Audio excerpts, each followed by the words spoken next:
तो चलिए दोस्तों, आज हम बताएँगे किस प्रकार से आप एनएसपी पोर्टल पे काफ़ी सारे अपडेट हैं और काफ़ी सारे मतलब वीएलई जो है वो कमेंट करते हैं कि किस प्रकार से आप जो है केवाईसी जो है कंप्लीट कर सकते हैं। तो बहुत सारे ऐसे वीएलई हैं, मेरे से कॉन्टैक्ट भी किए थे और बहुत सारे ऐसे वीएलई हैं जो कि कहते हैं कि हमें आईडी और पासवर्ड दे दीजिए, हम खुद जो है केवाईसी हम कर लेंगे।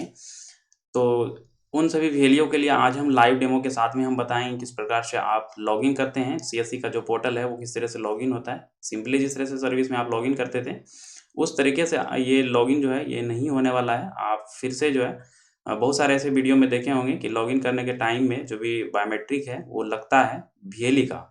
जैसे कि वीएलई लॉगिन करेंगे उसके बाद ही आप डीएनओ या एसएनओ या एचओआई का आप वेरिफिकेशन कर पाएँगे।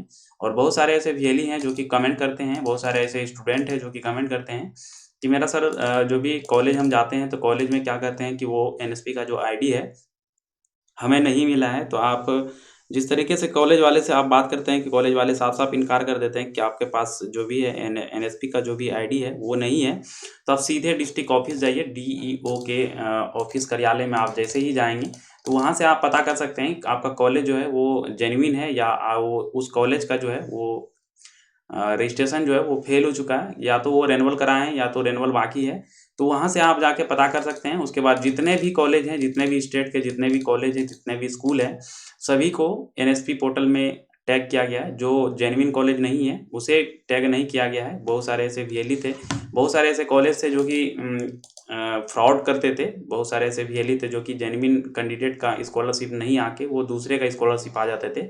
इस वजह से कॉलेज को रिस्ट्रिक्टेड किया गया है, बहुत सारे कॉलेज को रिस्ट्रिक्टेड किया गया है। तो आपको भी ध्यान देना है कि कौन-सा कॉलेज जो है एनएसपी पोर्टल पे रजिस्ट्रेशन है। तो सबसे पहले दोस्तों यहाँ पे आप आज देखेंगे किस प्रकार से आप स्टूडेंट का वेरिफिकेशन कर पाएँगे।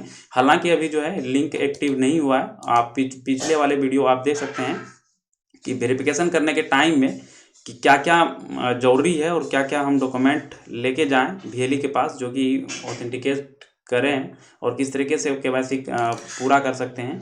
तो सबसे पहले दोस्तों आपको सबसे पहले अगर वीएलई के पास अगर आप अंगूठा वेरिफिकेशन कराने जाते हैं, बायोमेट्रिक ऑथेंटिकेशन कराने जाते हैं, आप अगर छात्र हैं तो आप वीएलई के पास जाते हैं अंगूठा वेरिफिकेशन कराने के लिए। तो आपको 2 चीज़ों का आपको ज़रूरत पड़ेगा। सबसे पहले आधार कार्ड, उसके बाद जो भी एनएसपी पोर्टल से लिंक मोबाइल नंबर है वो भी ले जाना है, क्योंकि उसमें कन्फर्मेशन मैसेज आता है कि आपका सक्सेसफुली बायोमेट्रिक ऑथेंटिकेशन हो गया है, तभी आप वहाँ से रिटर्न आएँगे।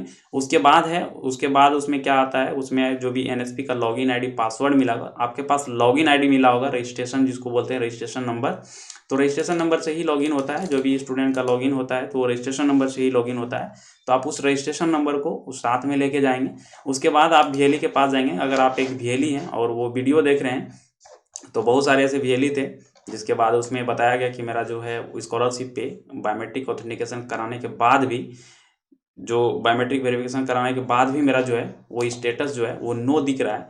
तो आपको करना क्या है कि यहाँ पे स्टेटस पे आप यहाँ पे डायरेक्ट कॉर्नर पे आ जाएँगे।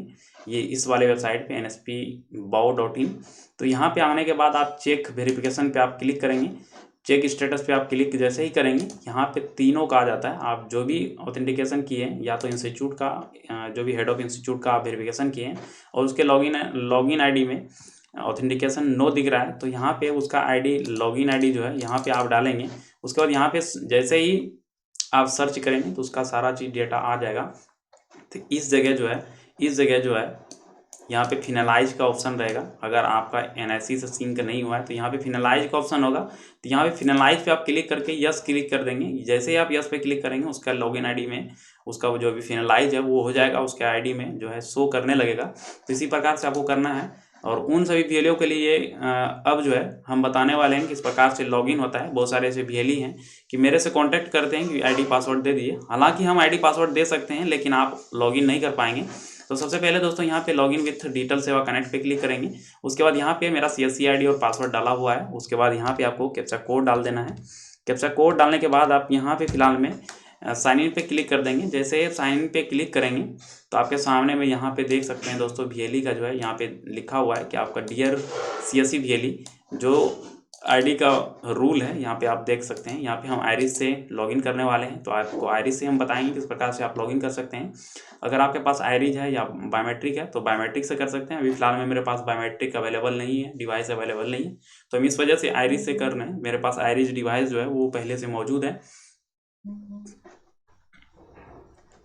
अगर आप बायोमेट्रिक से करते होंगे तो इसी प्रकार से आपको बताया जाएगा कि यहाँ पे आपका डिवाइस जो है वो कनेक्ट है।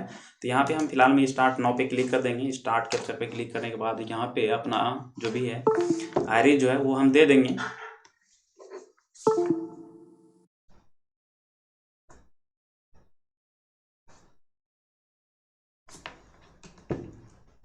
यहाँ पे हम दे चुके हैं दोस्तों। उसके बाद यहाँ पे देख सकते हैं और वेरिफिकेशन मेरा जो है फेल्ड हो चुका है।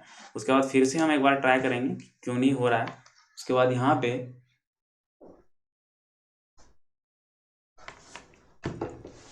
आपको जो है यूएसबी जो है सही से लगा लेना है, क्योंकि मेरा यूएसबी जो है वो हिल रहा है, जिस वजह से मेरा जो ऑथेंटिकेशन वाला जो है वो वर्क नहीं कर रहा है। तो आपको भी यहाँ पे ध्यान से आपको लगा देना है। उसके बाद यहाँ पे जो है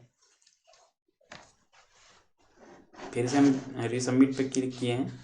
उसके बाद मेरा जो बायोमेट्रिक है वो चेक इन ले रहा है, स्कैनिंग फॉर रजिस्टर्ड डिवाइस। जो भी रजिस्टर्ड डिवाइस इसमें लगा हुआ है वो चेक इन लेने के बाद यहाँ पे कैप्चर नाउ पे क्लिक करते हैं। तो यहाँ पे देख सकते हैं जो भी मेरा प्रॉब्लम है, यहाँ पे लिखा आ रहा है कि आपका जो डिवाइस है वो कनेक्ट नहीं है। तो हम फिर से डिवाइस खोल के अपना फिर से हम लगाएंगे। लगाने के बाद मेरा अटैच जो है वो डिवाइस हो चुका है। उसके बाद अब जो है हम कैप्चर करने के लिए रेडी हैं। तो देखते हैं किस प्रकार से लॉगिन होता है। यहाँ पे यही वाला बहुत बड़ा ये फंडा है कि आप जब तक वीएलई का फिंगर नहीं डालेंगे तो लॉगिन नहीं हो पाएगा। तो बहुत सारे ऐसे जानकार वीएलई हैं कि इस सिस्टम में फिंगर से लॉगिन करने के बाद दूसरे सिस्टम में बिना फिंगर का हो जाएगा, लेकिन इसमें ऐसा नहीं है। जिस सिस्टम में आप लॉगिन करेंगे उस सिस्टम में आपको फिंगरप्रिंट चाहिए वीएलई का, उसके बाद ही आप लॉगिन कर पाएंगे। अगर आप 4 सिस्टम में लॉगिन करते हैं तो चारों सिस्टम में आपको बायोमेट्रिक पहले वेरिफिकेशन कराना होगा, तभी आप वहाँ पे लॉगिन आईडी लॉगिन हो पाएगा। उसके बाद ही आप अपना जो भी कॉलेज का, जो भी डीएनओ का, एचएनओ का, आईसीएनओ का आप वेरिफिकेशन करेंगे तो वो हो पाएगा। तो बहुत सारे ऐसे वीएलई हैं, उन सभी वीएलईओं के लिए ये आज खास वीडियो है। तो आप ध्यान से देखें किस प्रकार से यहाँ पे वेरिफिकेशन होता है। तो बहुत सारे ऐसे वीएलई हैं जो कि वो बार बार कमेंट करते हैं कि आप सर पैसा ले लीजिए और आईडी पासवर्ड दे दीजिए, हम वेरिफिकेशन कर लेंगे अपने स्टूडेंटों का। लेकिन ऐसा नहीं होता है। अभी स्टूडेंटों का वेरिफिकेशन नहीं हो रहा है। अभी फिलहाल में स्टूडेंट का जो है वो फिलहाल में रजिस्ट्रेशन हो रहा है। यहाँ पे आप एनएसपी पे जाएंगे। एनएसपी पे जैसे ही आप जाएंगे तो यहाँ पे एनएसपी का जो है स्कॉलरशिप जो है वो ऑनलाइन हो रहा है। ऑनलाइन होने के बाद कुछ ही दिनों के बाद जो है दोस्तों इसमें प्रारंभ हो जाएगा आपका जो भी बायोमेट्रिक ऑथेंटिकेशन है। यहाँ पे आप देख सकते हैं यहाँ पे रजिस्ट्रेशन होना चालू है, और इसमें जो भी रजिस्ट्रेशन करेंगे उसके बाद ही आप वहाँ पे ऑथेंटिकेशन कर पाएंगे। तो यहाँ पे मेरा बायोमेट्रिक डिवाइस जो है दोस्तों वो नहीं ले रहा है। तो यहाँ पे चलिए अभी हम फिलहाल में रिस्टार्ट करते हैं फिर से अपना बायोमेट्रिक डिवाइस को, उसके बाद ही हम करेंगे।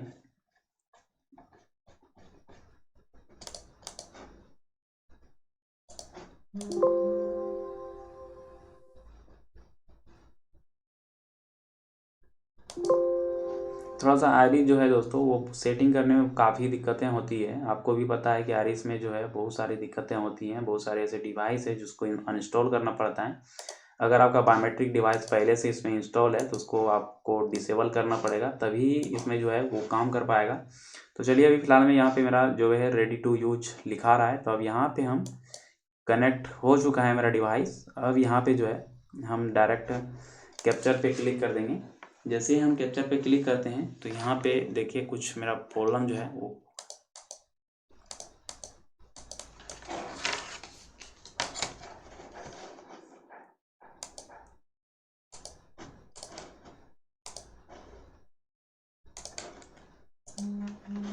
हम फिर से एक बार क्लिक करते हैं दोस्तों। फिर से हम एक बार लॉगिन करने का प्रयास करते हैं दोबारा से, क्योंकि ये लॉगिन हो नहीं रहा है, जिस वजह से हमको परेशानी हो रही है। यहाँ पे मेरा डिवाइस जो है वो रेडी टू यूज लिखा रहा है, लेकिन फ़िलहाल में अभी जो है वो डिवाइस जो है कनेक्ट नहीं हो पा रहा है। फुल्ली कनेक्टेड जिस तरह से होना चाहिए उस तरीके से कनेक्ट नहीं हो रहा है। मेरे में कुछ प्रॉब्लम आ रहा है, काउंट इज नॉट सपोर्टेड। तो नॉट सपोर्टेड है, यहाँ पे फिंगरप्रिंट पे क्लिक किए हैं तो इस वजह से नहीं आ रहा है। तो चलिए अभी फ़िलहाल में हम फिर से हम यहाँ पे आयरिच वाला सेक्शन चुनेंगे, क्योंकि ये फिंगरप्रिंट में भी काउंट हो जाता है। इस वजह से आपको थोड़ा सा ध्यान देना है कि आईडीज वाले सेक्शन खुला हुआ है कि आप बायोमेट्रिक वाला सेक्शन खुला हुआ है। तो यहाँ पे हमने क्लिक कर दिया है। उसके बाद यहाँ पे मेरा आईडी जो है वो जल चुका है और हम बायोमेट्रिक ऑथेंटिकेशन अपना कर चुके हैं पूरा। अब जो है मेरा जो वैलिडेट ले रहा है वो आइरिज वैलिडेट ले रहा है, मेरा आंख जो है वो वैलिडेट ले रहा है। उसके बाद ही मेरा वैलिडेट आधार से होने के बाद ही मेरा जो है वो लॉगिन हो पाएगा। इसी प्रकार से वेरिफिकेशन होता है, तभी आईडी जो है लॉगिन हो पाता है।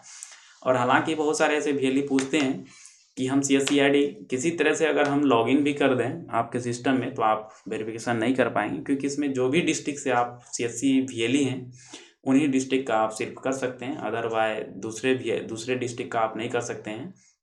क्योंकि हमने मध्य प्रदेश हम एग्ज़ाम देने के लिए गए थे, तो वहाँ पे हमने लॉगिन करके एक वीएलई के साथ में टाई अप करके हम वहाँ भी केवाईसी कर रहे थे। मेरे आईडी से केवाईसी नहीं हो रहा था, क्योंकि वहाँ पे डायरेक्ट बता रहा था डिफरेंट डिस्ट्रिक्ट। तो आपको बताना चाहते हैं कि आप किसी भी तरह का अगर आप आईडी लेना चाहते हैं तो आप अगर आईडी दूसरे का लेके आप काम करते हैं तो आपका काम जो है वो नहीं होगा। तो आप सही मायने में जिस तरह से आप काम करना चाहते हैं तो आप अपने डिस्ट्रिक्ट कोऑर्डिनेटर से आप संपर्क करेंगे। उसके बाद आपका जो आईडी है वो स्टेट टीम से आपका जो आईडी है वो मैप करा दिया जाएगा। उसके बाद आप फुल्ली आप काम कर सकते हैं। तो यही आज बताना था। अभी फ़िलहाल में स्टूडेंट का एक्टिव नहीं हुआ है। जिस तरह से अगर लिंक जैसे ही स्टूडेंट का एक्टिव हो जाएगा तुरंत ही हम आपको इन्फॉर्म करेंगे, तुरंत ही आपको हम बताएंगे किस प्रकार से स्टूडेंट का वेरिफिकेशन होता है। या तो अगर पहले वाले वीडियो आप देखना चाहते हैं तो पहले वाला वीडियो आप देख सकते हैं किस प्रकार से स्टूडेंट का वेरिफिकेशन होता था और किस प्रकार से वेरिफिकेशन करना है, सेम प्रोसेस रहेगा। तो थैंक यू दोस्तों, मिलते हैं स्टूडियो में, बाय बाय।